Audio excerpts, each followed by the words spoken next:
This is how the Benko Gambit starts. Starts with d4, black plays knight to f6. White plays c4, grabbing space in the queen side of the board. And black doesn't like this move, so he immediately challenges white's center with the move c5, offering a pawn for free. Now we all know that if white captures this pawn, black can easily recapture back with the move e6 or e5. So white doesn't grab this pawn. Instead, white plays d5, pushes the pawn further in black's territory, grabbing more space and making the development of black's pieces a bit difficult. And now because this d5 pawn is strongly supported by this c4 pawn over here, so black decides to challenge the base of this pawn with the move b5. b5 immediately attacks c4, and this is called as the Benko Gambit, which has arisen in the Benoni defense. Now black first offered a pawn on c5, which white rejected, and now black offers another pawn on b5, and now white has two options. White can either capture this pawn or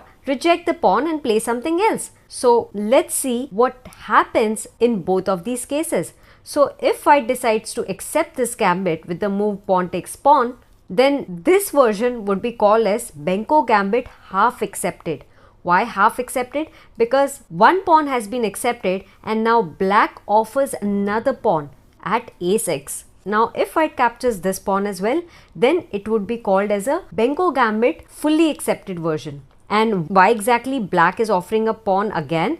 Well, the idea is after this pawn captures pawn, black can recapture white's pawn with a tempo by developing his bishop. So bishop captures pawn, and now this bishop has been developed on a very nice diagonal aiming towards white's king side. White continues the development with knight to c3, black plays g6 in order to fianchetto the bishop on the dark diagonal over here, and now e4 by white, strengthening the d5 pawn over here. And here most of the times you will see that black captures this light squared bishop over here. The idea is to make white lose his castling rights, but that's okay. You don't have to worry if you're playing against Benko Gambit with the white pieces, because white can simply push this g pawn on the g3 square, get his king over here and continue his development.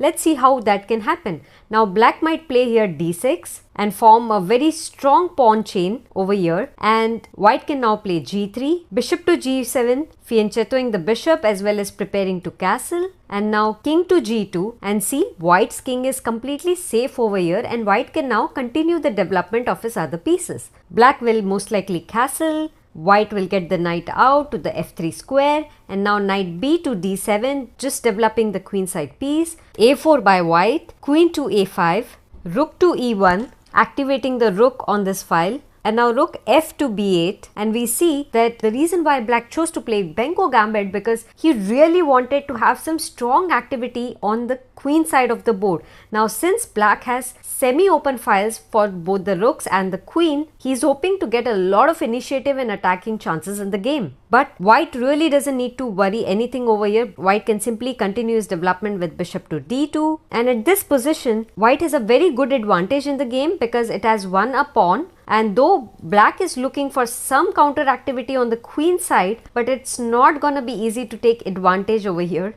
because white has his own plans of counter attacking too. So for instance, if black decides to capture this free pawn, then that's definitely not working because white can now play knight to b5, closing the b file for the rook as well as attacking the queen over here. And from here onwards, white has already taken the initiative in the game and is in the tremendous advantage position. Now let's go back a few moves. So we already saw that if white decides to capture this pawn, then it would be called as Benko Gambit half accepted, and after a6, if white captures this pawn as well, then it would be called as Benko Gambit fully accepted version. Now let's go back. What if white decides not to capture this pawn? So the most popular move that you will see white can play over here is knight to f3. White is simply focusing on his development and is not worried about this pawn. In case black decides to capture this pawn, then white can simply continue with knight to c3, providing first of all defense to this pawn because currently it was under attack, and then later it can play e4, strengthening the support for this pawn as well as opening up the diagonal for this bishop to capture this c4 pawn over here. So therefore, going back a few moves, so therefore black really isn't interested in capturing this pawn. So most of the time black will play b4, grabbing more space in white's territory as well as making difficult for this knight to develop on the c3 square. But well, in that case, white doesn't have to worry. White can simply develop his knight to the d2 square. Black will continue with g6 in order to fianchetto the bishop. And now e4 by white. White has a very strong chain of pawns in the center of the board. Black will continue with d6. Black has formed a very strong chain on the queen side of the board. And now bishop to d3, knight b to d7, simply developing pieces a3 by white, challenging the extended pawn over here. So when you have a strong pawn chain and you want to get rid of that pawn chain,